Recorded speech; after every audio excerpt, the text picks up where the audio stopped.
Good afternoon, everyone. We want to welcome you all to ALS Canada's second webinar for 2023. Today, our focus is on traveling, accessibility, and ALS.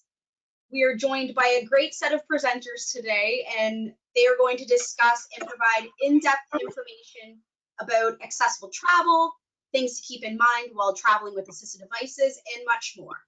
So we will be hearing from Aaron and Shanen from Rolling Through Travel, and community members Mike and Carmen Cels, who will also be using their expertise and experience to answer questions about traveling with this diagnosis and different assistive devices.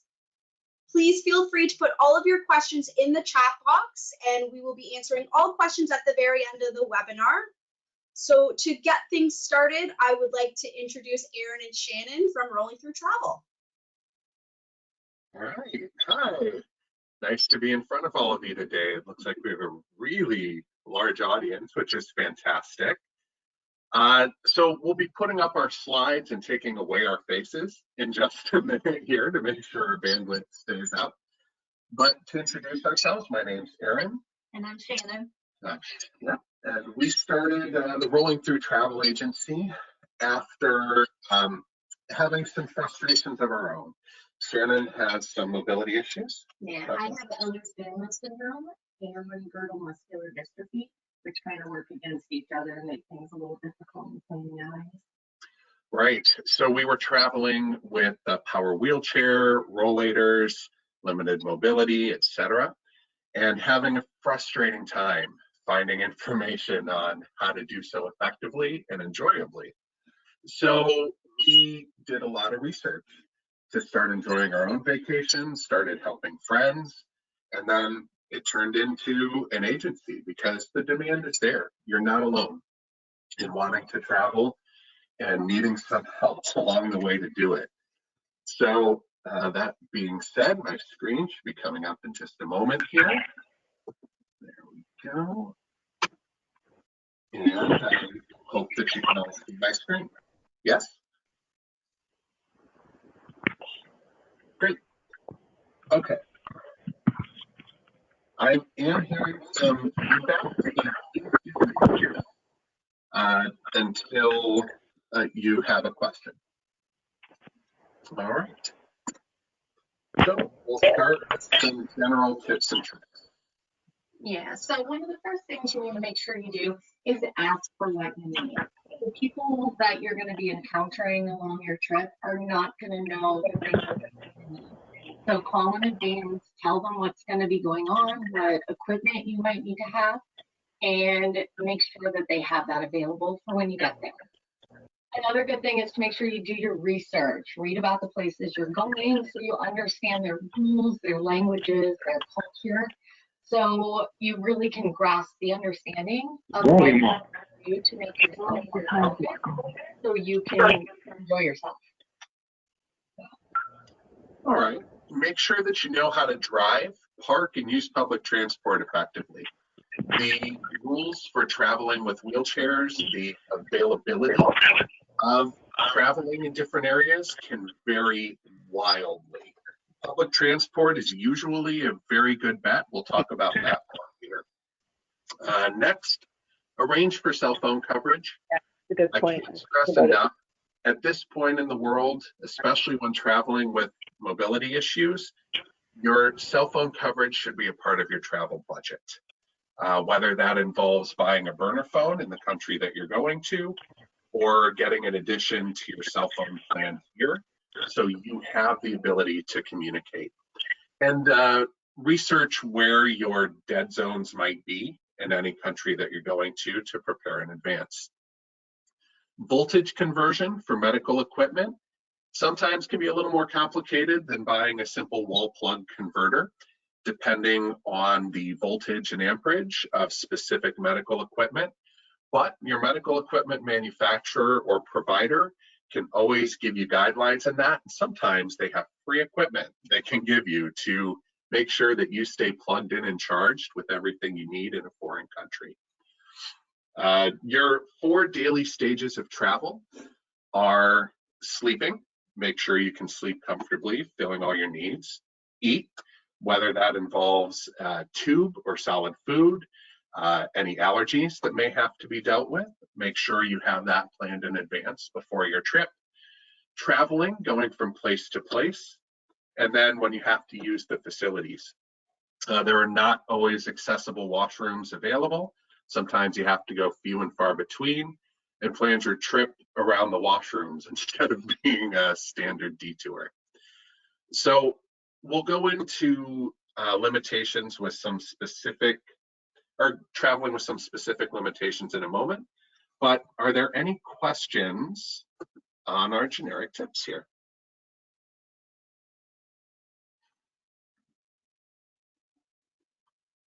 All right, I don't see anything in the chat, so we'll keep going.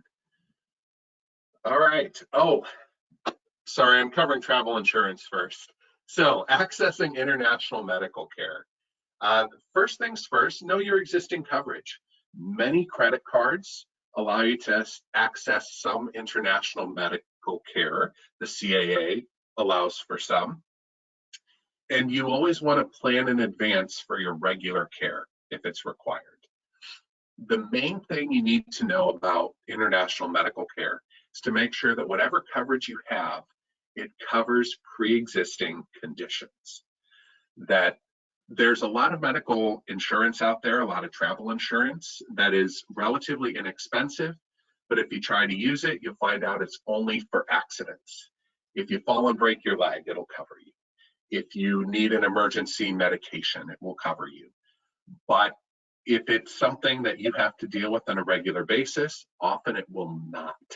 So plan in advance. The Canadian Embassy can always be a source of information about the home country, as well as being able to, in a big emergency, get you back to Canada as quickly as possible. So always have the Canadian Embassy numbers for any countries that you're visiting. And finally, when you're traveling, your best bet to find reputable local physicians and hospitals is typically your hotel concierge. They do know the area. They're typically paid to make these recommendations and give you some great travel tips. There are 5 types of travel insurance, well, really 4 in an all-inclusive. So this is a lot of words, but I'll cover it quickly. Trip cancellation insurance covers you if you are unable to make the trip. In other words, if you have non-refundable tickets or non-refundable deposits, your cancellation insurance will give you your money back and or allow you to reschedule. So that's very important, especially if you don't have refundable tickets. We know from personal experience that as much as you plan a trip, you can't always plan how you're going to be feeling close to that trip. And if you have some really bad days coming up where you wouldn't be able to enjoy the trip, the peace of mind to be able to reschedule or cancel and get the money back is worth every penny to us. Trip interruption covers temporary lodging and rerouting in the case of a segment not connecting properly. Now, travel agencies have this built in. That's part of what you're paying for when you go with a travel agency typically. But if you're booking your own travel, I only recommend getting trip interruption if you're doing more than 3 segments, because it really is limited in what it covers. Temporary lodging and a rerouting that oftentimes the carrier responsible for missing or interrupting your trip covers that anyway. Medical insurance, we just covered. I can't say it enough times. If you purchase medical insurance, make sure it covers pre-existing conditions and is valid for all the countries that you will need it for. Baggage insurance is usually not worth it, but it does cover the contents of your baggage and your clothing in a foreign country. But it does not replace the value of your baggage and the contents. It instead gives you the money to replace them in the country you are visiting. So for international travel, you're often visiting somewhere that is frankly less expensive to buy shirt, pants, toothbrush, etc., whatever was in your bag. And you'll also need pictures of what was in your bag for the baggage insurance to kick in. It does not cover medical equipment usually. Again, often not worth it. If budget is no object on your trip, an all-inclusive insurance would cover all of the above. It will make sure everything in your trip goes as smooth as possible to the same level of service that you originally booked. All right, pausing again for questions. Hi, yes, there is a question from Dawn, Great. and it says, do you know insurance companies that cover pre-existing? Yes, we do have some that we've used in the past, but it was prior to COVID, so we haven't checked recently, but please write us and you'll see our email at the end of the presentation and we'll get you some of that information. Excellent, thank you very much. Thanks. All right. All right, here we go. Traveling with vocal limitations. Make sure your home adaptations will work abroad, because sometimes they're too bulky, too big, and you can't take them with you. A lot of people like to use pre-printed cards or signs, so you just need to make sure that you have them in English and French at a minimum, and preferably in whatever language of the country you're going to be visiting. Cell phone minutes, text, and data coverage should be considered also when determining your travel, because your cell phone can be a big help in helping with speaking and communicating. And just have a comprehensive and clearly worded itinerary that details all your arrangements. This is something that you can, once again, go to the hotel concierge as a friend, or any policeman, or any airport employees. It helps if you have your itinerary printed in your native language, as well as the language of the countries that you're going in. And that can really help you get over frustrations. Words are important when you're traveling. Now, one of the most useful tips I heard when I was traveling is to get someone's attention, don't worry about excuse me or the local language. The most universal term is pardon. Pardon, pardon, however you want to say it. It's a good way to get somebody's attention. And if you need the facilities, if you need a washroom, the most universal term is toilet. So I realize this is vocal limitations, but when speaking about the words and their importance, I just want to bring up those two very helpful tips. All right, moving on. Traveling with mobility devices. The first thing is not to be too proud to ask for help while traveling. Most people take more steps and undergo far more stress than they ever would during a typical day while traveling. So you need to make sure you're taking breaks, you're taking the time to evaluate how you're feeling, and if you can continue to go. And if you can't, just take that 5 minutes, that 10 minutes that you're going to need to recoup, regroup, and be able to have a really enjoyable time. There's no shame in renting an electric wheelchair or scooter for a trip. And that way you don't get so exhausted, you don't get so tired, and you can enjoy your surroundings. And then buddy up, travel with someone you care about who can be there to support you and help you if you need the help, but also just laugh with and have a great time. The older or more remote spaces that you're visiting are going to be less likely to be wheelchair friendly, but usually access is available in one way or another. So be sure to check with your specific travel group or where you're going to see what accommodations are going to be available to you. Yeah, the airlines are one of the biggest, because if you've traveled with a power wheelchair, you might know that not all power wheelchairs can be taken on all airlines. Not all batteries can be taken on all airlines. So you need to make sure that your owned equipment can, or that you're able to rent equipment that can be taken on an airline of your choice. Also, you're not always able to use your own wheelchair through airports or onto an airplane. They do provide transfer wheelchairs for the purpose, but you often have to arrange them in advance. So doing that in advance rather than when you arrive at the airport can save you hours, multiple hours of time and hassle. And Public transport is nearly always your best option when it's available. Almost all trains have accessible cars now and remain cheap and reliable transport options. We're big fans of those when arranging vacations. Buses often have kneeling buses, and many more countries now have accessible taxi companies than ever used to before. So you can look up the numbers of those accessible companies in advance. Make sure you have them programmed on your phone or typed out for an itinerary. All right, we're going to move on to the types of vacations that are popular. But before that, I can stop for some questions.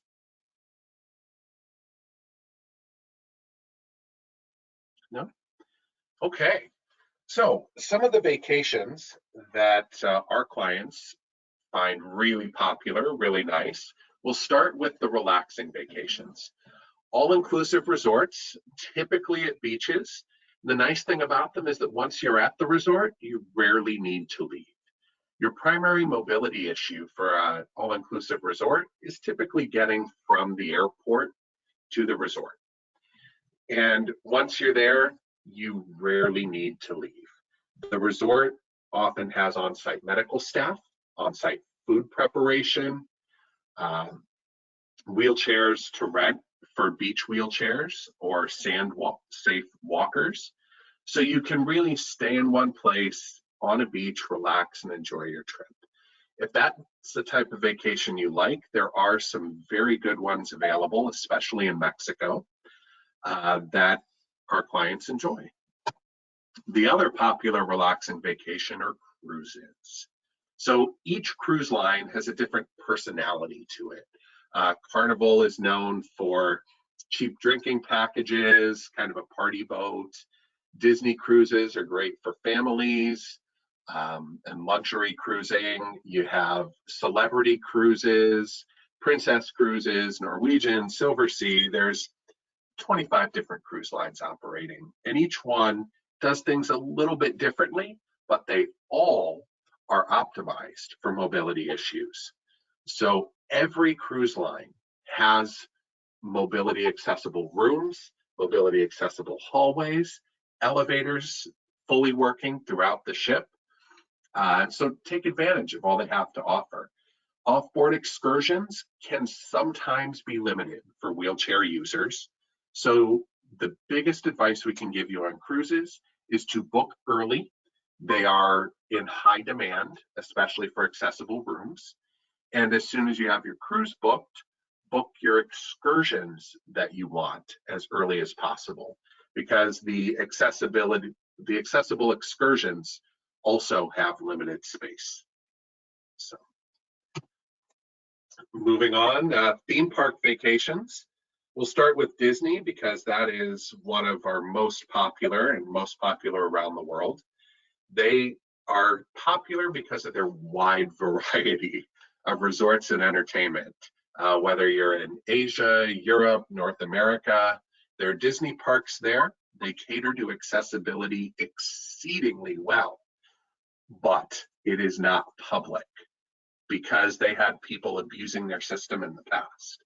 So you can do your research, you can reach out to a travel agent, or you can reach out to Disney themselves, detailing the type of accessibility that you need, and they can walk you through the systems that help support your specific needs of their parks.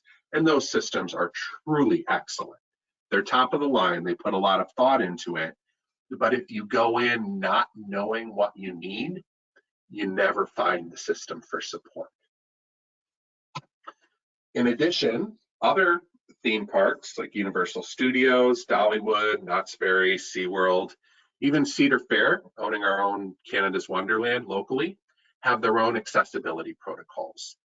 It's always in your best interest to research in advance what's expected from you when you arrive, because it can save you hours of waiting in unnecessary lines in the heat and the crowds. And really, when you start out strong on your trip, it makes the rest of it relaxing and enjoyable. Exploration vacations were really popular over COVID, getting out in nature.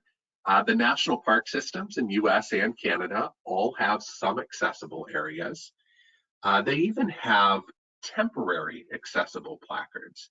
If you're at the state in your illness where you don't have a full-time accessible placard for your vehicle yet, but you can make do with a little assistance, national parks will issue temporary accessible placards, which will hopefully allow you to experience much more of the park than you otherwise would have. Cities can be more challenging. The older the city, the less likely you are to find wheelchair accessible areas. And every continent has a little different way of implementing access. So we could do an entire presentation just on different cities around the world and how your wheelchair access at one city may differ from the other, how big the steps are in the countries, how narrow the walkways are, etc. But the biggest thing we can tell you is, once again, do research. There are many accessibility blogs if you're going on your own to do this, or contact us or your local travel professionals who can assist with some firsthand experience on these. Wilderness exploration outside of cities and protected parklands should be done in groups with guides.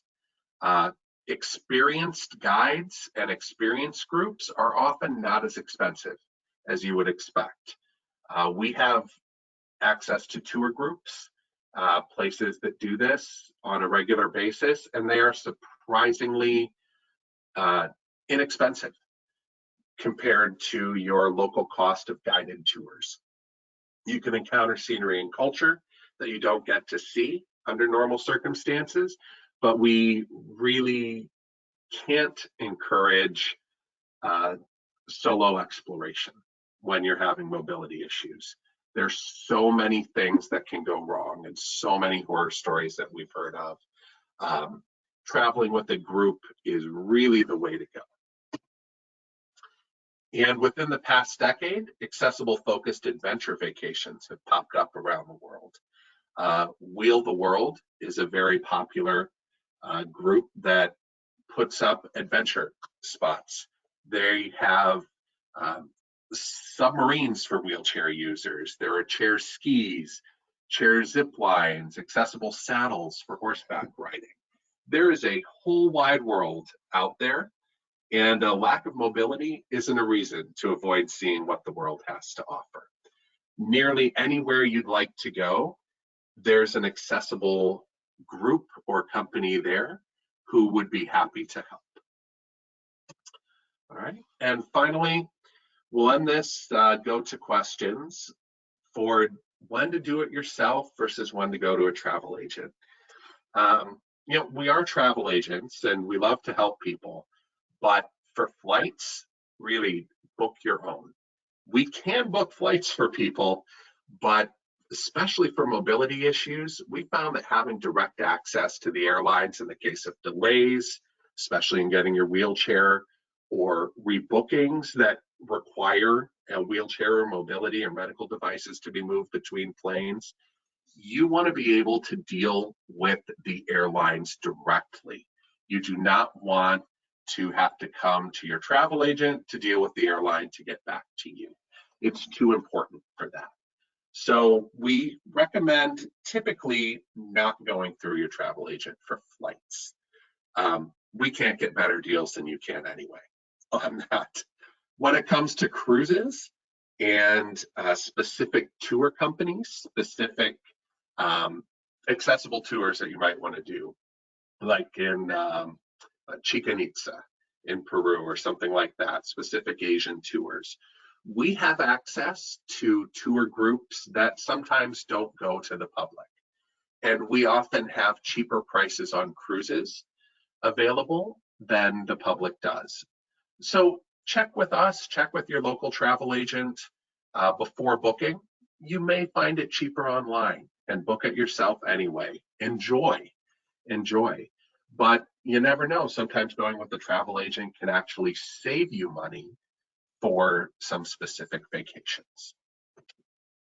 All right. So thanks for joining us. We'll get back on camera now. And there we are. So, all right. Thank you. Are there any additional questions that we can answer wrapping up? We do have a couple questions. So we have a question from David, and David is asking, is there one cruise line you would recommend over others for accessibility? No, not really. They all have really good accessible rooms. It will depend on how much specialty service that you need. For example, if you're needing chefs to prepare things for a feeding tube, stuff of that nature, we would recommend what they consider luxury cruise lines. So you would want to go through Disney Cruise Line or Princess, or some of the Holland America cruises, maybe Celebrity cruises. If you're very into adventure and want all the accessible fun that you can have, I recommend Royal Caribbean. They have the biggest ships in the ocean. So Royal Caribbean is kind of the something for everyone cruise line. If you like parties and late nights in a wheelchair and accessible rolling around, even Carnival can be great for that. So they all are accessible. Perfect, thank you. Okay, we have another question for you. Any countries or places you would suggest to avoid for accessibility? Yeah, there are. So island nations can be particularly difficult for that. Even the UK and Ireland, they've made some steps, but your Pacific Islands, visit them on a cruise. Just stay in the cruise port area to be there. Otherwise, they tend to be pretty rocky. I don't normally recommend Hawaiian vacations. Sorry. They do have some resorts, and yeah, I see Carmen's face. You might have tried that. They do have some resorts. A lot of Asian countries have made tremendous strides recently from what we've heard, but we haven't been there yet to experience them. Eastern Europe is not great. Old communist bloc countries often have a lot of steps involved from what we found. And yeah, that about covers it, I think. And older cities are the hardest. If you're looking for historical tourism, that is the most difficult. Okay, thank you. You have a lot of questions coming in, so bear with me. So Robert would like to know, how do you pack your accessible equipment like motorized wheelchair, commode, or transferred board? If you guys can't speak to this, Robert, I know that Carmen and Mike can in the next presentation, but I thought I would throw it to you guys first. So, I mean, Shannon can talk or I can, but our primary motorized wheelchair for travel is a Jazzy wheelchair that is, I'm trying to find its brand name, but it is detachable. So the seat detaches from the base, which has separate batteries. So we were able to easily remove the batteries to take with us in their carry-on and have the seat in two components, which the airline could then more easily handle. And that's just what worked for us in the travel. You'll see some third-party companies that have made other really travel-focused wheelchairs that we plan on renting for future trips to try them out. But the biggest thing is if you can get something where the batteries are removable, we highly recommend that. And Mike and Carmen can talk about theirs later too, for sure. Perfect, thank you. Okay, so Robert is asking, what do you need to know about medication and crossing borders? And also, how do you prepare ahead for longer trips if facilities are an issue? Great question. So the medications, you want to make sure that you have the actual medication name, not the brand name, but the medication itself. If you have the bottle, that's even better. Always best to have the bottle. And you can put them in Ziploc bags. That's what I typically do, is I put the bottles in a morning Ziploc bag, an afternoon, an evening, and a bedtime. And that's how I keep mine organized. And that way, if anything ever happens in a foreign country, you can hopefully get a few pills as needed to replace what you need, or if your travel gets extended, hopefully a pharmacist local could get you a few pills. Once again, we find hotel concierges to be amazing resources for that. And what was the other part of it? Sorry, what was the second part of that question? Oh, accessible washrooms. That's why I included those in your 4 things per day planning. We actually plan them out on a daily basis to know where we can be near an accessible washroom during every segment of the day and when we can hit them up. So it is part of our daily itinerary as a washroom location. Perfect, thank you. Okay, so Caesar is asking, do you have a list of resorts that have accessible facilities? And if so, can you share them? No, email us. We can provide you a list in the area that you're looking in, but almost, yeah, we need a lot more information. Sorry. Most accessible, every all-inclusive resort we've ever seen has accessible options. The other resorts, it varies widely if they're not all-inclusive. Okay, perfect. So your email is up on the screen, so anyone can feel free to email Aaron and Shannon. Okay, so Heather is asking, are there any cruise lines that have lifts and or rooms for portable lifts in the room? I believe there are, but I would need to get back to you on that because that's not part of our travel routine yet. So we haven't had firsthand experience with it, but I am more than happy to look that up because I'm sure future clients of ours will want that as well. So email us. I'll do some research and get back to you. Perfect, thank you. A couple more. I know that Carmen and Mike are going to touch upon cruises too. So Carol is asking, do you have any experience with river cruises? Yes, Viking and National Geographic, which overlaps with Disney now, National Geographic cruises. But Viking cruises and National Geographic cruises are fantastic. So I don't know, Mike and Carmen, you might talk to specific river cruise items, but I love river cruises. You cruise on the boat during the night. You wake up in a new city each day. You have usually a small group that speaks your language, especially on some of the more popular European cruises like River Seine, Danube cruises. There are even river cruises on the Great Lakes and through North America. They're great. There are only a few accessible rooms on board each of the river cruise ships that we've seen, so book early. Okay, thank you.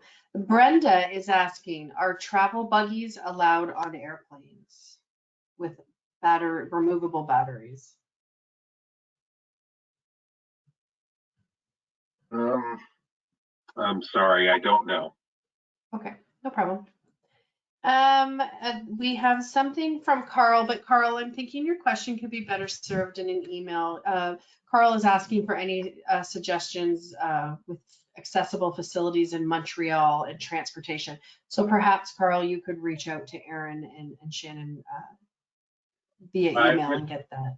With deepest apologies to anyone from Montreal or Quebec City, we have found those to be the 2 most difficult travel experiences in Canada that we've ever had as far as accessibility. We've not had good experiences in Montreal and Quebec City, so I'm sorry to say we tried our best, but we were stymied by curbs we couldn't get up, by weather that was not cleared well, by narrow steep hills, narrow lanes, steps everywhere, potholes. It was wasn't something we were going to touch on here. We like to stay positive. Well, Angela is chiming in and saying that she went to Quebec City last year and it was a nightmare. So you're not alone. Yeah. And Angela would also like to add to everybody who is watching the webinar today that she went to PEI last year and they have 3 public beaches that you can phone ahead and talk to the park warden and they can give you a sand beach wheelchair. So just a little FYI from Angela. Thank you so much. We have one more question, but I think I'm going to save it from Tom just for Carmen and Mike. It's just regarding traveling with a lot of equipment. And I think that Carmen and Mike are going to touch upon this in their presentation. So Tom, I see your question. I'm just going to hold it until Carmen and Mike though. Okay. Well, it's been a pleasure. Thank you so much. We'll stick around to answer more questions later, but we appreciate the opportunity to speak to all of you. It was a lot of fun. So thank you.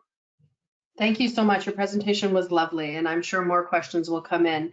I'd like to flip it over now to Carmen and Mike Cels. I have the pleasure of working with Carmen and Mike for many years.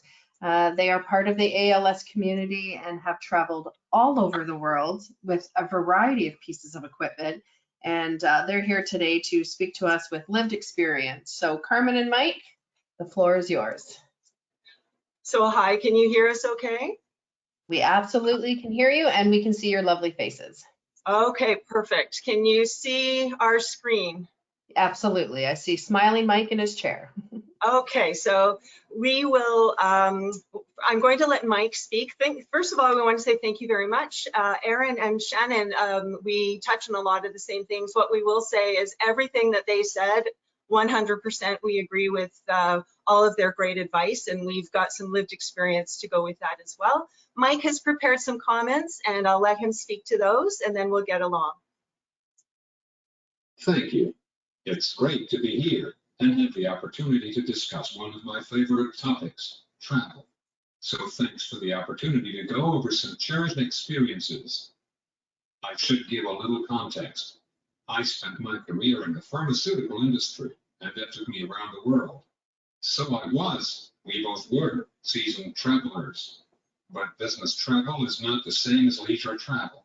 Sometimes I only saw airports, hotels, and restaurants. So we had always planned to travel in retirement. My diagnosis just caused us to move those plans forward aggressively. My interest in history, literature, architecture, and adventure all made me hunger to see and experience the world. And Carmen was willing and more than capable of helping make it happen. As you will see, my condition progressed, and we had to continue to adapt as I continued to change. Overall, my message is simple. You can do it. All you really need is willingness to try, with a sense of adventure and a sense of humor. So back to you, Carmen, to start us off. So thanks again. So this is Mike. He is in his travel buggy, and we will talk about all of the devices that we used, all of the equipment that we carried, and a bunch of the places that we went. Petra, Jordan was one of our very final international trips, and Mike was able to take his wheelchair with us on that trip as well. And that's one of our favorite places. In fact, we named our new cat Petra. So let me just see if this will advance. Somehow, there we go. Excuse me while I try and get my screen. Okay, so what we did learn along the way, and we've heard this from Aaron and Shanen, it really can be done. If you want to, you can do it. For us, the work was worth it because the memories have been amazing. In putting this presentation together today, we went through a lot of stories and experiences again, so we got to review some of these memories, and we're grateful for that. Do it while you can because it won't get easier. And we will talk to you about how we started right after Mike got diagnosed, what we've done, and then as his abilities changed and his ALS progressed, how we did that. It definitely did not get easier, but it's still doable. So we heard from Aaron and Shanen, practice or planful, do your research all at as much as you can. If you're not good at Googling and at research online, find someone who is, because you can find out a lot there. What we also learned is with our devices to practice using them at home, especially if you're going to use devices that you can take up to the airplane gate. being able to assemble, disassemble them. Envision every step of your day, very much like what they told us, what Aaron mentioned, is envision what your day will look like and how each step will play. We did a lot of travel in the last 3 years before COVID. And, you know, we didn't have to book a year in advance. We were able to find trips a few months out. With ALS, we all know how uncertain things are. So we couldn't book a year or two in advance because we didn't know if that was going to be doable. But short notice can work also. And you know what we also learned is it doesn't matter where you are in the world, people do want to help you. What we call accessible might not always be what they think is accessible. And if you keep an open mind and roll with it, wink, wink, it can actually go really well. So I'm trying to advance. Okay.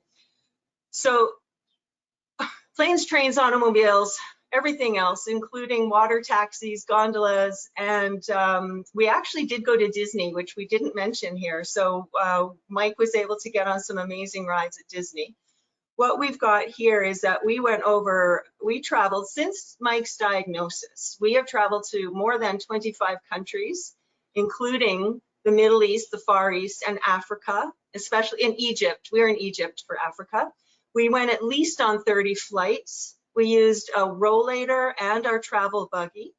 And sometimes Mike was walking with a cane. We went on 4 cruises. We went on 2 with Royal Caribbean and 2 riverboat cruises. And we also went on a smaller cruise, Azamara cruises. And they all have varying pros and cons. We've been on sightseeing boat tours in Japan, pontoon boats, accessible water taxi in Venice. We've not done an overnight rail trip yet, but we've been on multiple rail rides and they're very accessible. We've done a lot of private accessible transfers on our trips. Mike's done a solo road trip when he had his car adapted for modified driving. He could drive with his hands. We did a family road trip from here to Winnipeg, which was 3 days driving in our accessible van. And we also did a road trip to a cottage resort vacation here in Muskoka. Mike and I live in Oakville, Ontario, by the way. And our last flight was in Ottawa the day before the world shut down for the pandemic. These are our equipment that we used along the way. So with less ability, we had, as Mike had less ability, we had more equipment. What we're showing here is the actual rollator that we use. So this is Mike's walker, but it also converted into a travel portable, it's a push chair, a transport chair. It's not self-propelling, it has to be pushed. And the actual, that was lifted from the website, but the picture you see down here with the rollator in its travel case, that's ours. We recommend having pictures of those with you when you travel, in the case, open, and also packed up. This is what a travel buggy looks like. It's a portable electric wheelchair. You can see how it folds up, and then also what it looks like in its travel case. We had a travel case, and so when I said earlier, practice learning how to disassemble this, get it packed up in the case, because you can do it at the gate of the airplane. Someone asked earlier if you can actually take a travel buggy on the airplane. The answer is you cannot, at least not in our experience. However, you can ride it all the way right up to the door of the airplane, just like baby strollers, and then it can be checked there at the gate. They will then transfer, they will assist you to your seat, whether you need lifting or someone who can help you if you're still able to walk. Later on, Only about 60 pounds. Yeah, so Mike is saying the travel buggy all in is only about 60 pounds. As Mike continued to progress with his ALS, in his later trips, he had some effect, his speech was affected somewhat, his hands were starting to become weaker, so he was using a straw, so we would carry a lot of equipment that way, and we also traveled with a BiPAP on a couple of flights. So that is what the travel equipment looked like. And this is kind of what we brought with us. And it's kind of, as you go from left to right, you can see that we added more things and we brought these things with us. So in the early trips, when Mike was still walking or using a rollator, you didn't need accessible hotel rooms or even accessible vehicles because Mike could still get into the vehicle with no trouble. One thing we want to point out when it comes to toileting, we can't speak to the experience for women, and I'm sorry, we don't know what happens there, but for men, having a condom catheter and a leg bag is a lifesaver. Pardon our doorbell, we'll let that go. The condom catheter is exactly what it sounds like. It's a condom with a hole on the one end that attaches to the leg bag for collection. And it takes away a lot of anxiety. It takes away all that urgency of having to find a bathroom as soon as you need to go to the washroom. And so you can use the bag wherever you are, and then it can be emptied wherever you are as well. Really good. It's really good. We can't recommend it enough. And then eventually you can see in the middle, most of our trips, we carried things like our travel shower seat. I'll show you that in a minute. A bed rail, a portable bidet, they're genius. We had a number of belts and buckles and ladders that we used to help Mike sleep and also to provide him more comfort again during sleep. And then later on, we would bring a small blender with us and feeding supplies because Mike uses a G-tube. And as you see now, he uses eye gaze technology. We've never taken an international travel flight with our eye gaze technology. So this is, as you can see, everything got bigger as we traveled. We were carrying more things with us. Okay, and then in our van trip, you'll see this. When we do a family road trip, we bring our whole house. We bring Mike's hospital air mattress, his cough assist, his BiPAP, his shower commode chair, our Hoyer lift, slings, pillows, straps, and his eye gaze monitor. So, you know, you can do it. You just have to have the space. These are some of the things that we're talking about. One thing I really want to point out is on the bottom left is the travel bidet. It's really just a bottle that has a pointing nozzle in the right direction. It's really wonderful if you're, you know, if you need a little bit of assistance. Even though you will look at what your hotel room looks like and if it's accessible and if it has an appropriate bathroom, we always find having a shower seat with us was helpful. And we traveled with this one that you see. You can see the picture of it collapsed as well as standing. There's a portable bed rail. We carried all sorts of belts and buckles. Here with the fellow in the green jacket, you can see there's a belt with also a crotch strap. This is really important. The travel buggy is not a custom wheelchair. It's wonderful, but if you're starting to lose strength in your torso or anything like that, I think anyone who uses a wheelchair knows that nothing is as smooth as you think it is. And even normal sidewalks have bumps. When you start to travel in places like Europe or Quebec, and you're going onto these cobblestones, it's very easy to slide out from under the wheel, the seat belt. So this will help hold you steady. We have a 5-point harness. By the time we were in Petra and using a non-accessible golf cart to get Mike to Petra, we had him strapped into that golf cart with a bag of straps that we traveled with. And this on the left, up top in the corner, this is their wheelchair sling. This sling is a sling that you can use for transfers and with your lifts, but what it's beautiful for and what it was designed for is airline travel. So you have this chair, this sling sitting under you, and if you are required to be lifted from your wheelchair to your airline chair, or really any other chair, this is, it has handles in wonderful places that people can lift the sling instead of you as a person. It can be kind of manhandly when you're getting transferred. So Mike says it's very comfortable. And what's nice about it is you can use it in your wheelchair, your buggy, and you can see the sides along the sides. It creates a bit of a boundary. So as Mike started losing torso strength, we were doing all sorts of MacGyver things. We would use foam bolsters to keep him steady and all of our straps. And this sling was very helpful for that. And we carried all of this in a suitcase. This would all, other than the sling, which we would have on the chair, we had a suitcase with all of Mike's equipment. So I don't know, maybe this would be a time if there are any questions. I don't see any. I'm not sure if I have the right level. Maybe what we'll do is bring that to the end. Yeah, Actually, you answered pretty much 2 of the questions while you were speaking, Carm. So somebody was asking just about a condom catheter. So thank you for touching on that.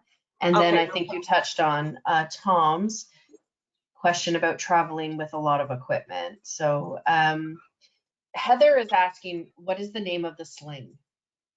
I have that sling link at the end of the presentation. I think it's called Easy Chair Sling, but the link is at the end of the presentation, so everyone will have it for their future access. Perfect. And just one more question from Robert, and then we can move on. Do you use transfer boards? You know, we were using transfer boards. We had one wooden transfer board that I would carry with Mike. I found we could never get the hang of it. I use transfer belts and gate belts, but the transfer boards just never seemed to work with us. But, you know, if it works for you, put it in a suitcase and take it with you. Okay, so what we'll do now is we're going to go through you know, what to look for in hotel rooms and bathrooms. It doesn't matter where you go, you're going to need a hotel room and a bathroom. And then we're actually going to talk about the different modes of travel that were also discussed a little bit with Aaron and Shanen. So we'll try not to repeat everything that they said. One thing that you want to ask for when you're making your hotel reservations is we recommend looking at pictures. Have the desk staff of the actual hotel you're staying at send you pictures of the actual room you're going to stay in. Do not rely on the placeholder photos on a company website or the call center to answer questions, because they don't know. And so you want to talk to someone who has an actual recognition and understanding of the room. This picture that's here is actually from the Lord Elgin, which is a hotel in Ottawa that Mike and I did stay in, and this is a very good representation. What you see here is it has a roll under sink, so if you're in a wheelchair, you can roll right under to the sink.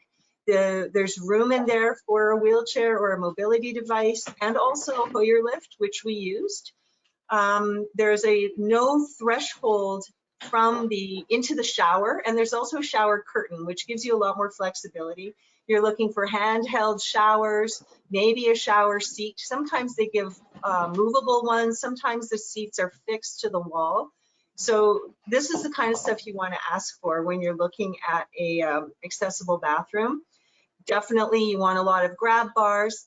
If you're traveling alone, you should think about speaking to the staff about the height of locks and blind controls, closet rods, towel bars. If you're alone, you won't necessarily be able to reach all of these things. What we also recommend is if you can find a hotel that has an on-site restaurant, it helps you getting room service and it saves time and convenience. You don't always have to go to the hotel restaurant to eat. You could eat in your room. You also should consider emergency procedures. We'll talk about that a little bit, but know where you are relative to the lobby and how to get there. You might want to ask about the placement of the bed, depending if you need a wall or support on one side or if you need access from all sides. You can see if they can move them. That's why we carried a travel bed rail. And also we have carried our Hoyer lift with us, not for international travel, but on our van trips. And one thing that happens is sometimes in a hotel, the bed is blocked and you can't put your feet under the bed. And so you won't be able to get your Hoyer lift legs under the bed. So you need to know, do you have an extra person who can help you with that? The first time I did it, we didn't, and it was quite an experiment. But, again, transfer and slide sheets are very helpful. Knowing your equipment is also really helpful. I think the key is talk to someone who knows the space and have them send pictures. Okay, next slide. So the next one, These are just examples of where we've been in the world and what they did for us in terms of transfers and movement. So in Cambodia, this is how Mike got onto the plane. If you go to some airports, you may not have a gate that takes you to the plane. You might have to walk upstairs from the tarmac. So what do you do if you need assistance? They bring you in the other side using the same side that the catering comes in. And you can see how this is a hydraulic lift, all mechanized.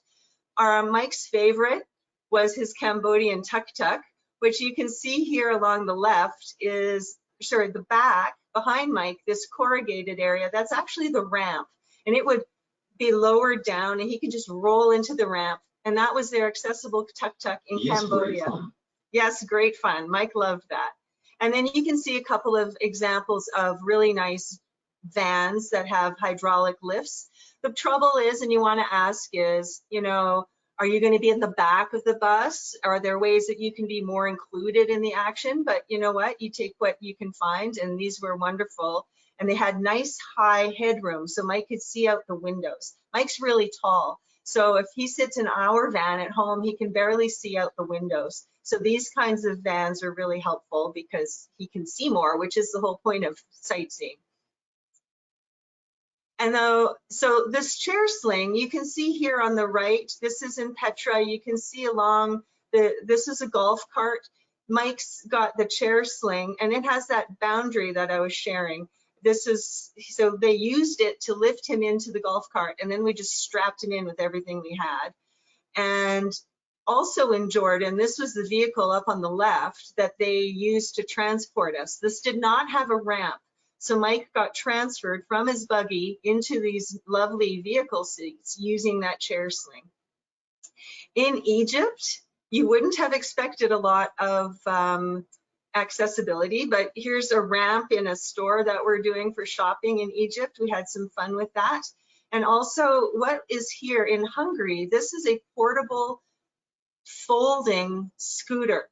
So one comment we would say about river cruises is they are probably not geared to mobility and accessibility to the extent you would expect. Generally, it's older people who go on these river cruises and they don't really accommodate for significant mobility issues. However, we learned completely by chance when we happened to call the company that they did have this folding scooter. So Mike was using his rollator, but he used the scooter on excursions and we were able to rent it for the duration of our river cruise. And it was really wonderful and we're glad that we could do that. So, you know, it's pretty amazing where we could find accessibility. Sorry, I'm losing my mouse control. All right, so here we are in Cambodia.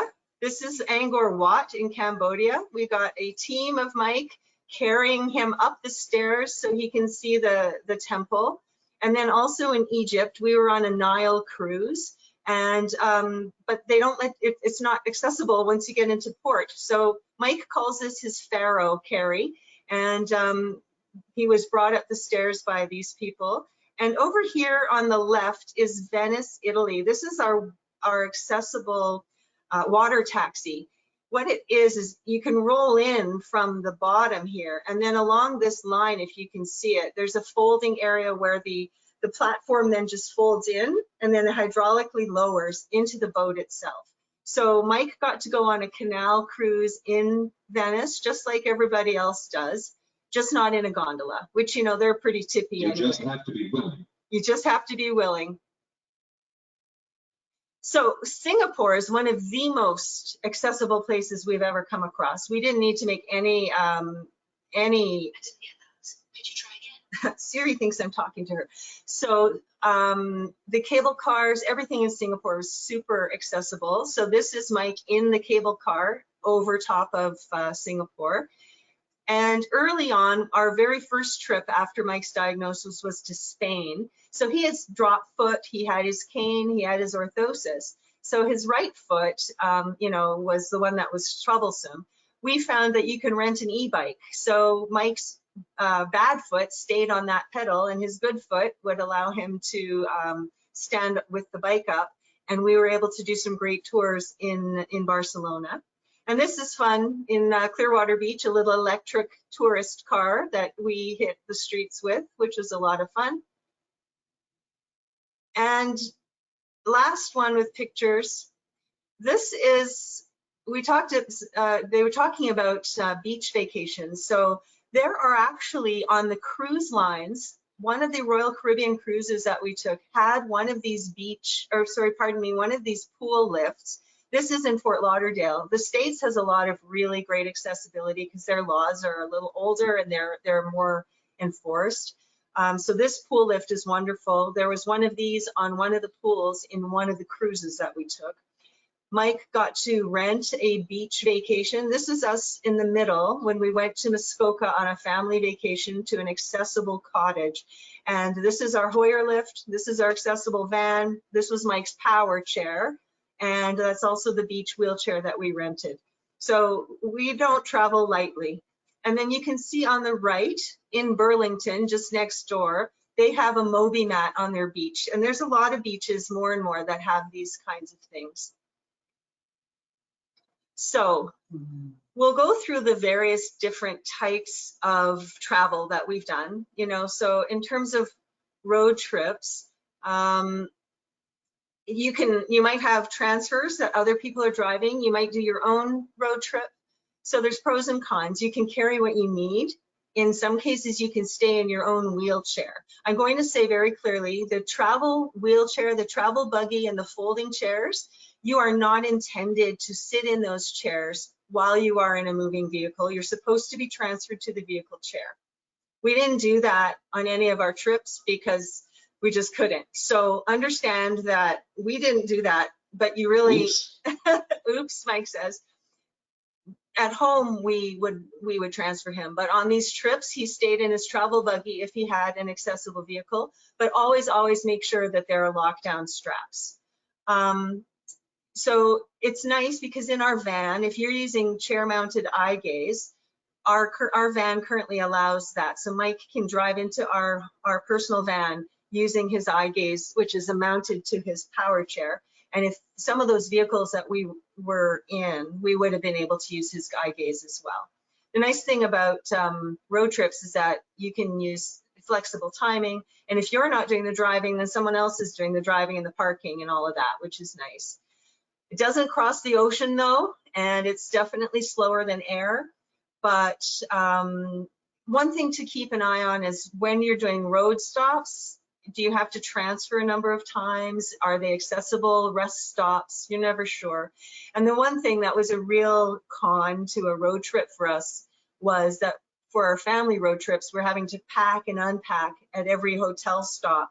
And that meant bringing all those things inside our hotel, setting up the room, sleeping, doing everything, and then repacking the car every morning. So it can be very tiresome, but that again is a road trip carrying all of our things. That's not necessarily airline travel, but definitely it can be done.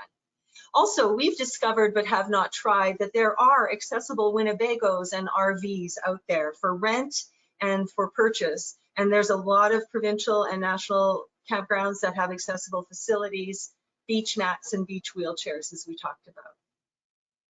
A couple of things that you need to consider on road trips. If you're going to rent a car, they can actually adapt for hand controls. Mike was a car guy. He loved to drive. He really hated giving that up.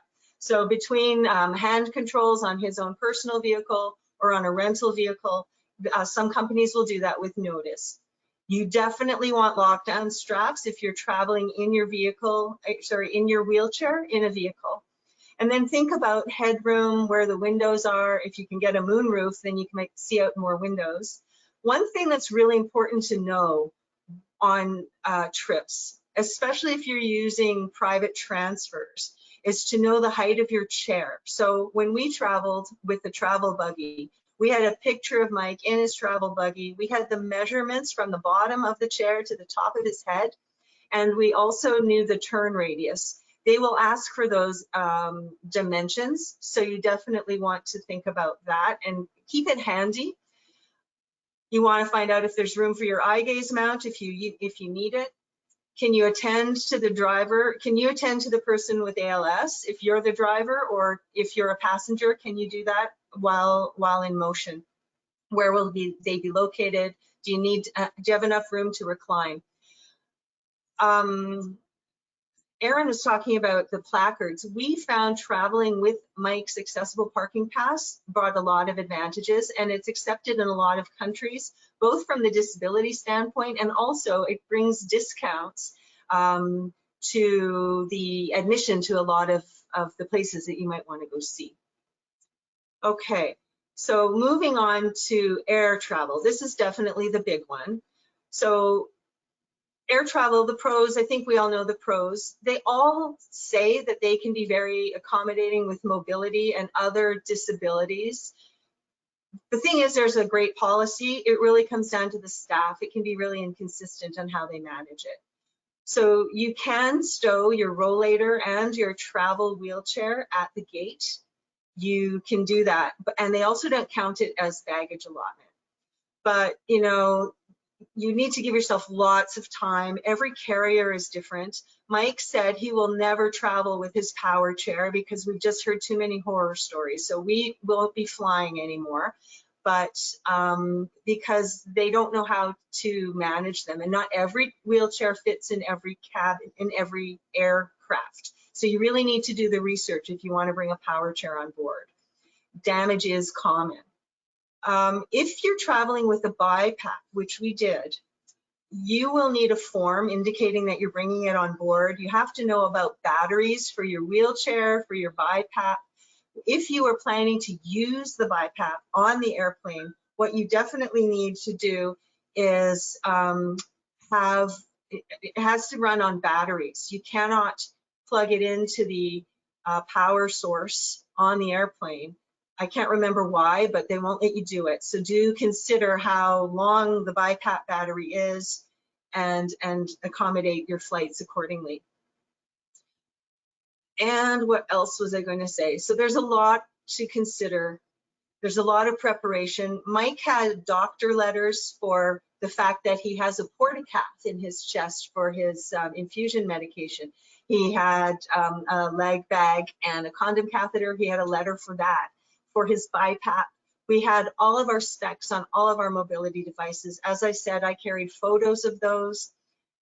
Make sure you request assistance when you're booking, confirm ahead, and then again at check-in.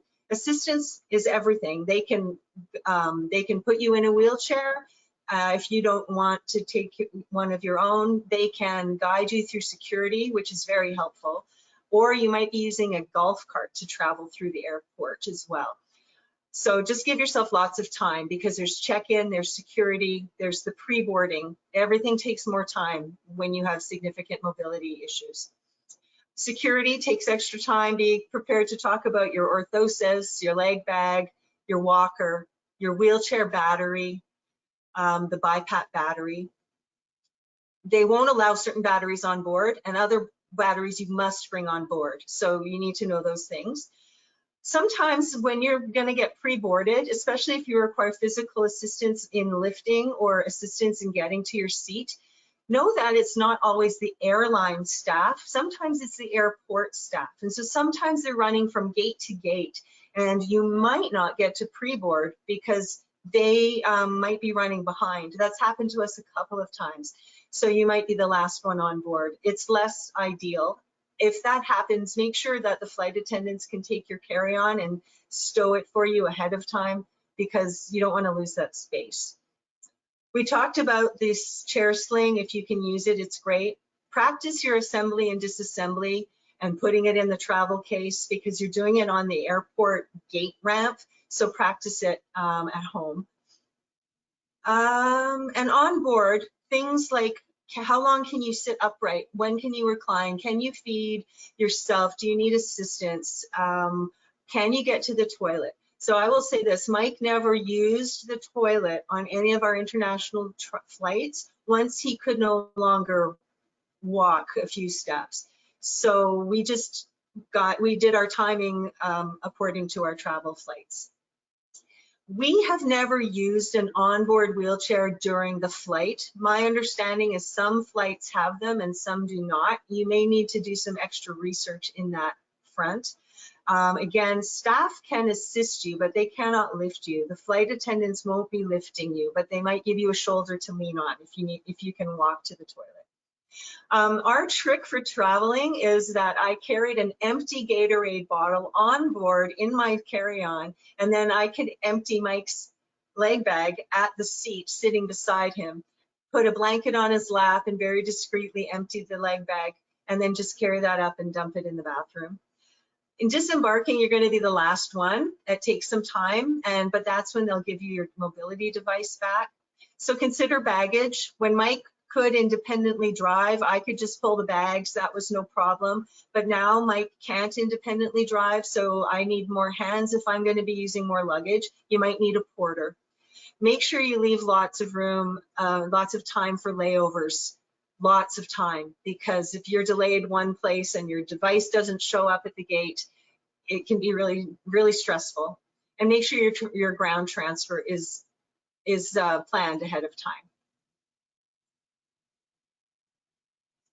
Cruise ships. So we talked about cruising. We've been on 2 river cruises and 3 other cruises. And the nice thing about the cruise is you get to go into your room and then you unpack and you're in one hotel room.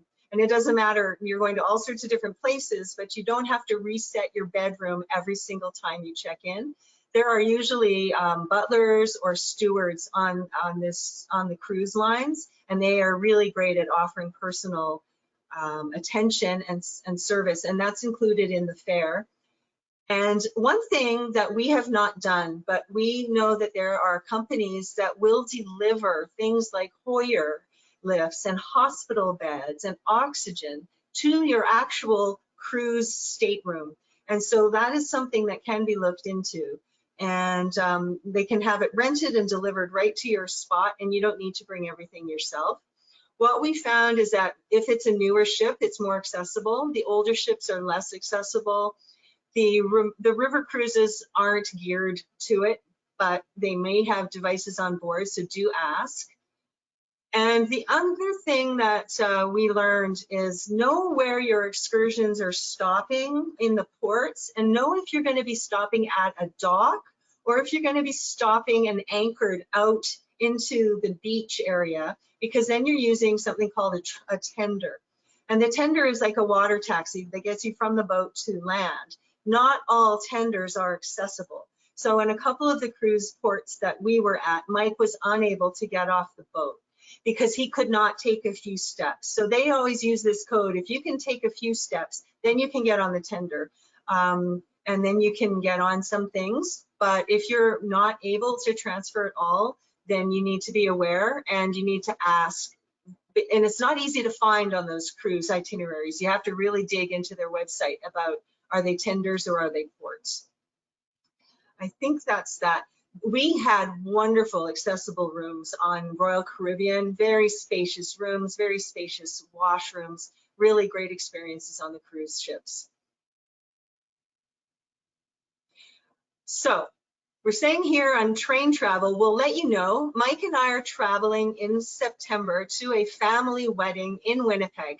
We've chosen not to repeat the road trip that we've done before. So in this case, we've booked an accessible sleeping car, and we are going to take our Hoyer lift, and we're going to take Mike's power wheelchair, and we will be trying this new adventure, but we haven't done it yet. What we have been on and are some other train that were day trips. Mike's been on the Channel, a high-speed train in Spain, and a Via solo trip here between Toronto and Kingston. And they're super accessible. They have ramps, they have assistance, and there's a space in the car for your wheelchair. So that's what we've learned. One thing we've learned, and again, we haven't experienced this yet, is I don't know train travel a lot, but there are different classes and different cars. So not everyone gets to go to all the different cars. So if you have someone traveling with you, make sure they can access your car where you're going to be. You can get a schematic. And what I've done here is I've taken a screen grab off of a video from YouTube, and this shows the sleeper cabin washroom. And so you can see here, it's got the roll-in shower, roll-in threshold, grab bars, shower seat. You can roll under the sink. It's got space for transfers. It's got the handheld shower and a shower curtain. So we're excited. We think this will be very helpful for us, and it will save us the driving headaches in September. But we'll have to let you know because we haven't done it yet. Okay, so that might be a good time for questions. Okay, thank you. So we do have, well, we've had a lot of comments saying this is an amazing presentation, and thank you. Great. So thanks so much. So Vivian is asking if you've ever been on an Alaskan cruise.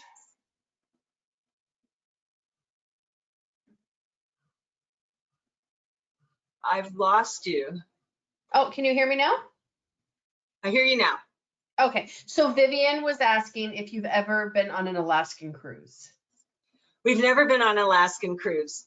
We would love to. We considered it, but we did explore it at one point, and I believe Royal Caribbean does them. I would definitely recommend it in terms of the cruise. They are really good. Just definitely find out what ship you're going to be on and learn what the layout is. If you can get an accessible suite, I've heard great things about those cruises, but we've not done that. Okay, perfect. Thank you. Sophie would like to know, do you have your own folding lift?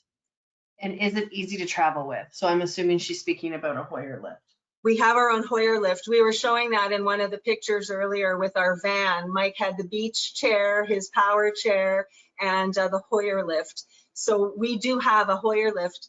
We actually, we use a ceiling lift at home for most of Mike's transfers, but we do have a Hoyer lift because of the road trips that we've done, and also because we're lucky that we got ourselves a pool lift as well. So we use our Hoyer lift around, but it does allow you to go and take it with you, whereas a ceiling lift, while it's a nicer ceiling, well, it's a nicer lift, they're not portable.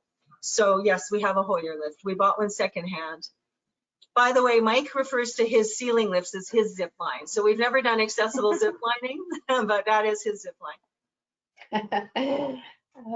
So someone has said, it appears to me that Mike is bypassing many toileting issues thanks to the condom catheter.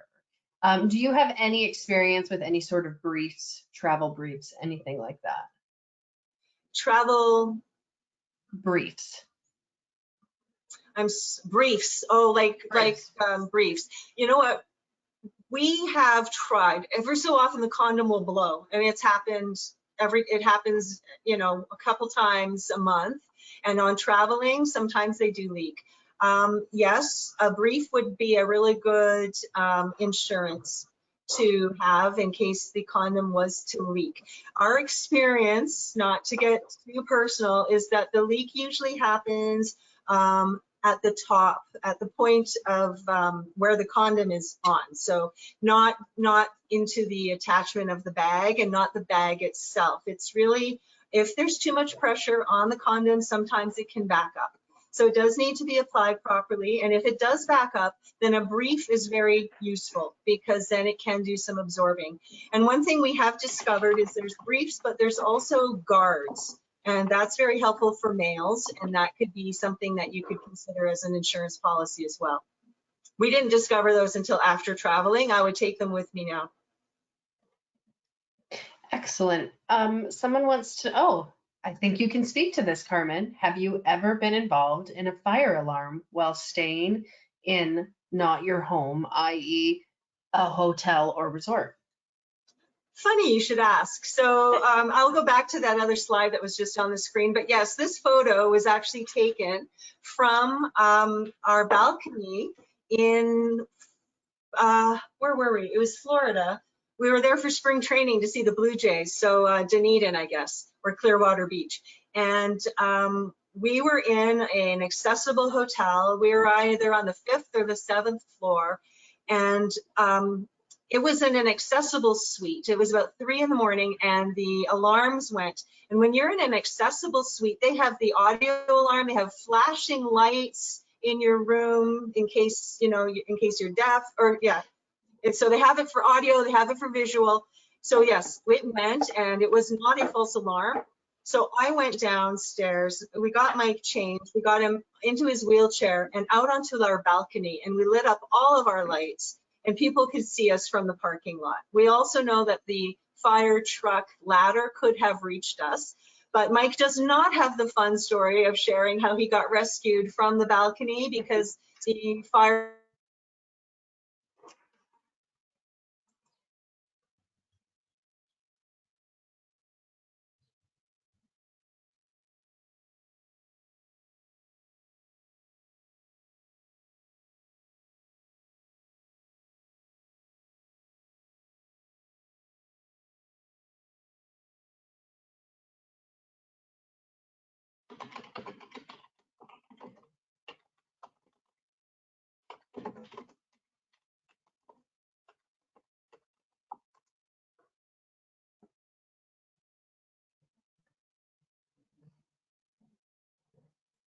Hi, Carmen. We're having troubles hearing you. I don't know if her internet dropped. Let's just give it 2 minutes to see if she's back on.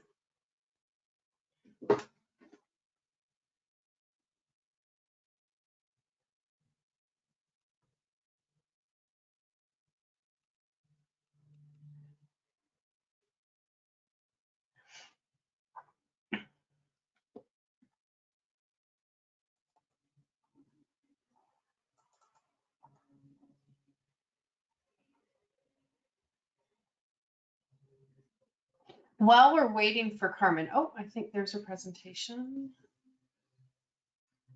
While we're waiting for Carmen, I'm just going to read from Arlene. She has a comment that her family did an Alaskan cruise last August with Princess Cruise Line. The time on the ship was amazing. They had accessible rooms, washrooms, everything was perfect. All ship personnel was amazing. They were so helpful. Getting on the ship was a challenge despite our best efforts to make arrangements ahead of time. Once on the ship, we were able to discuss disembarkment and with crew. It was handled perfectly. So thank you so much for that feedback. Okay, Carmen is trying to get back online right now, so we'll just give it 1 more minute.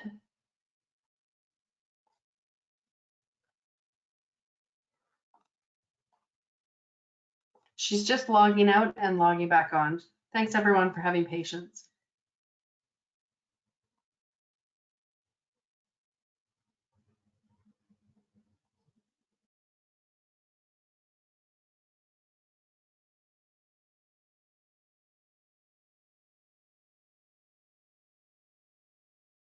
Emily, if there's any other questions that we can help with, we are still around.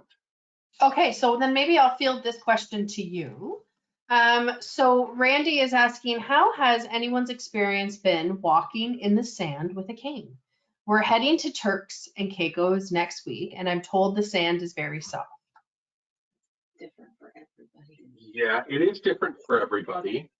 They do sell sand walkers, sand safe walkers that I would recommend renting. It's usually very inexpensive to do so. Ah, they're back. All right. Can we hear you again? Can you hear us now? We can hear you, but we don't know what happened. Everybody was very concerned. So, you know, technology is great when it works. And Aaron was talking about your email and your data. That's a really important part. And apparently our data and our internet connection isn't so great here in Oakville. So I'll bring you back to my screen. Can you tell us where we cut out?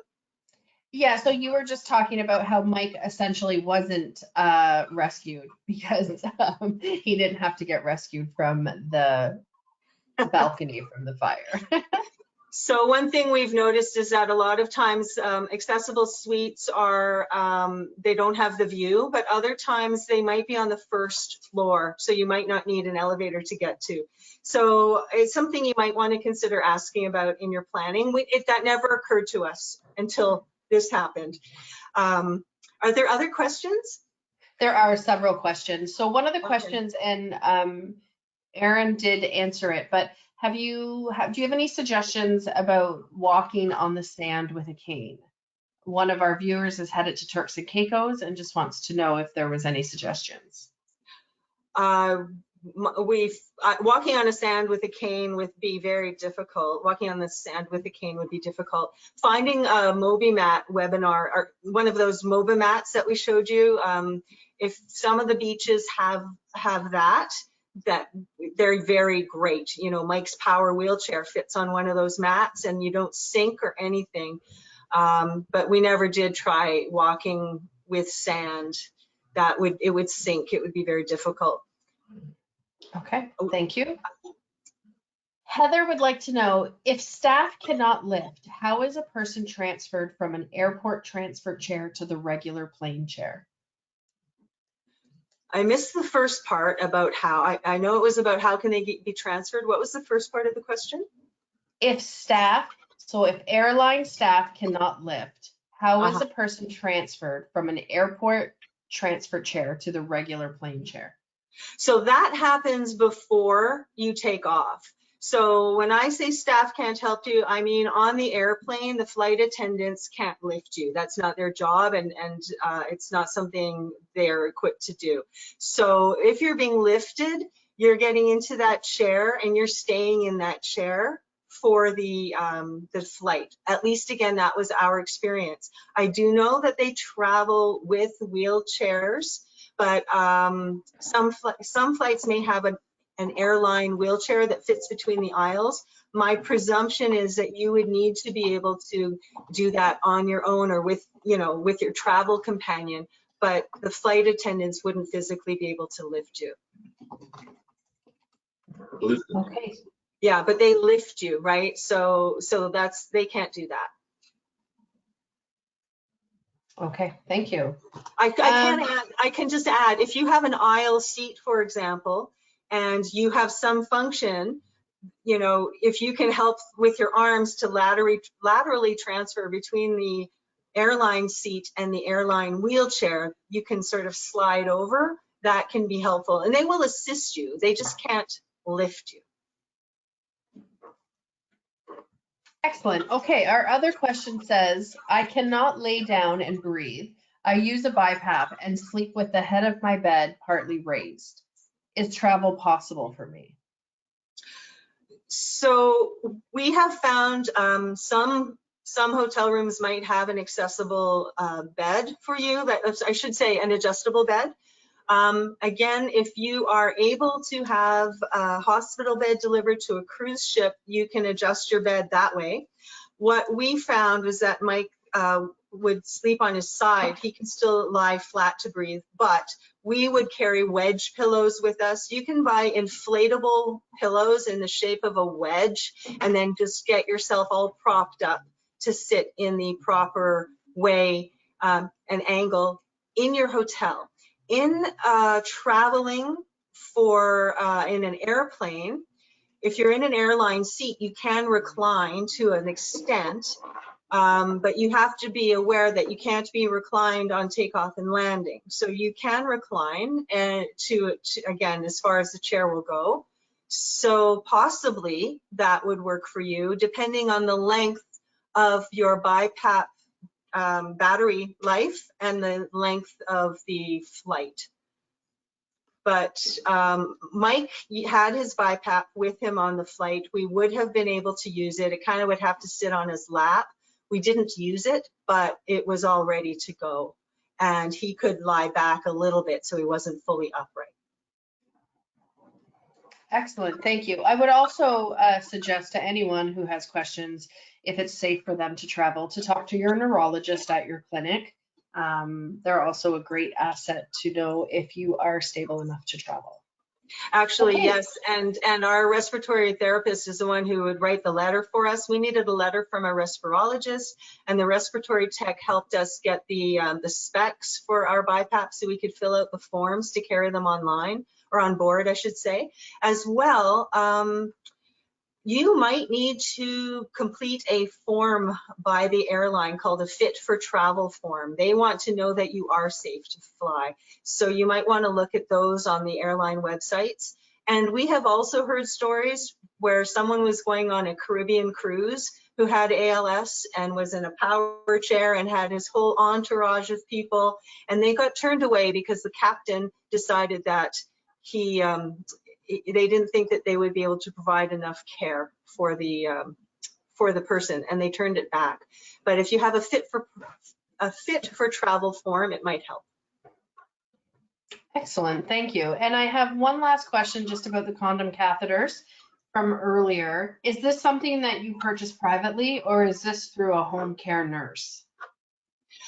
So you can get, in Ontario, you can get through the home care nurse and the LHIN. You can get condom catheters through the government LHIN program, the home care program. You can also buy them privately. There's pros and cons. There's nicer ones, there's better ones, and there's not great ones. We'd recommend getting a few samples, trying the one you like, and you know, I wouldn't travel without having tried a few. Okay. Thank you. Well, that looks like we've come to the end of our questions. I just want to read a couple comments though. Absolutely amazing. Thank you so much for this, Carmen and Mike. Cannot wait to have this presentation in my hands to go over it again. So thank you so much. It was a wonderful presentation. That's great. Thank you. We appreciate it. Mike also has a final comment as well. And here are some additional resources for you. The Easy Travel Seat. That's the sling we were talking about. And also just to mention, Google Translate, your phone, if you have your camera on your phone, we haven't tried this, I just discovered it. If you hold your phone over an area of text, you can have it translate to the language that you're looking for. And also Lonely Planet had some pretty amazing online resources that you can download for yourself as well. So thank you, everyone. And here's Mike. Well, we hope this gave you enough information to help any travel plans you may be considering. Our main message is that you can do it with an open attitude to adventure. And that's it for us. If there are any other questions, that's great. I think we lost them.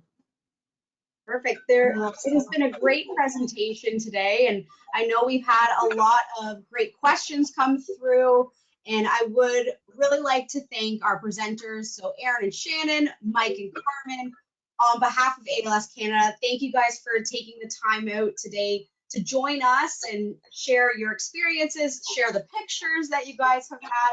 It's been great to see all of that, and I'm sure everybody that's joined us today has really enjoyed it. So we will have this session's recording up on ALS Canada's website under our resources, as well as on our YouTube page. So you can access this for the questions that have been asked, as well as the presentation slides. You'll see those in the recording as well. If there is any interest in connecting with the presenters, then please do not hesitate to reach out to community services at als.ca, and we would be happy to share the information. Thank you all for joining us today, and we hope to see you at our next webinar.